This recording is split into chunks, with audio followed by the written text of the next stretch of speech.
Dr. Einstein, you are a scientist and must regard scientific progress as one of man's highest achievements. And yet it seems to many people nowadays that science and invention have brought human beings more trouble than good.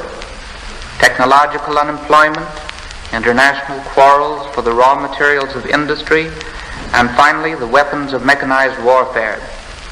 How do you think the discoveries of science might be turned from man's own destruction to his advantage? Science has provided the possibility of liberation for human beings from hard labor. But science itself is not a liberator. It creates means, not goals. Man should use them for reasonable goals.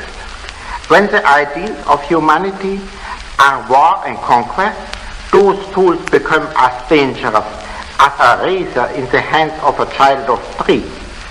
We must not condemn man's inventiveness and patient conquest of the forces of nature because they are being used wrongly and destructively now. The fate of humanity is entirely dependent upon its moral development. Exaggerated nationalism is an artificially created emotional state resulting from the necessity to be prepared for war. This exaggerated nationalism would quickly disappear with the elimination of the war danger. I do not believe that the unequal geographical distribution of raw materials must necessarily lead to war. As long as a nation has access to the materials which are necessary for its development, it can very well prosper. This is clearly shown by nations such as Switzerland, Finland, Denmark, and Norway. I cannot help but wonder if this statement is not a bit too optimistic.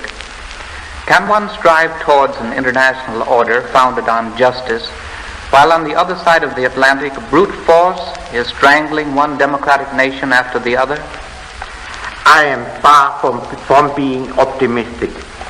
What I have told you is not a prophecy, but a statement of what must be done to prevent life on this earth from becoming unbearable.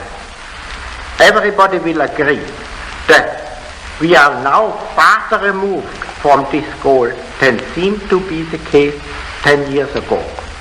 This setback could have been avoided if the democracies had then shown the same solidarity and readiness for sacrifice they have shown now in this hour of grave emergency.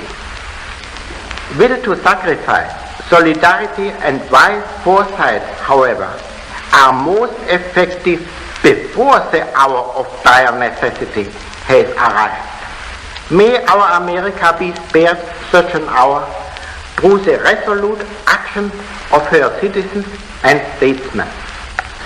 You have great faith in your chosen country, Dr. Einstein. I hope we may be worthy of it through all our acts and decisions and attitudes during these trying times when emotions often deprive men of ability to see things clearly.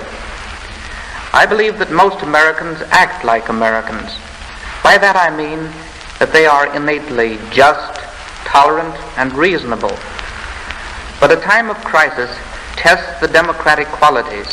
For example, with 8 million naturalized Americans and 4 million aliens among us, we are challenged as a democracy to prove to ourselves and to the world that tolerance is not only an ideal, but a practical possession of all Americans.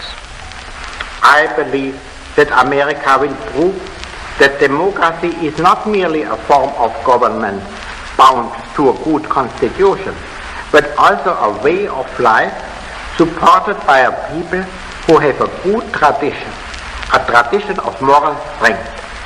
And the fate of the human race is more than ever dependent on its moral strength today. Thank you, Dr. Einstein, for your inspiring message to your chosen country.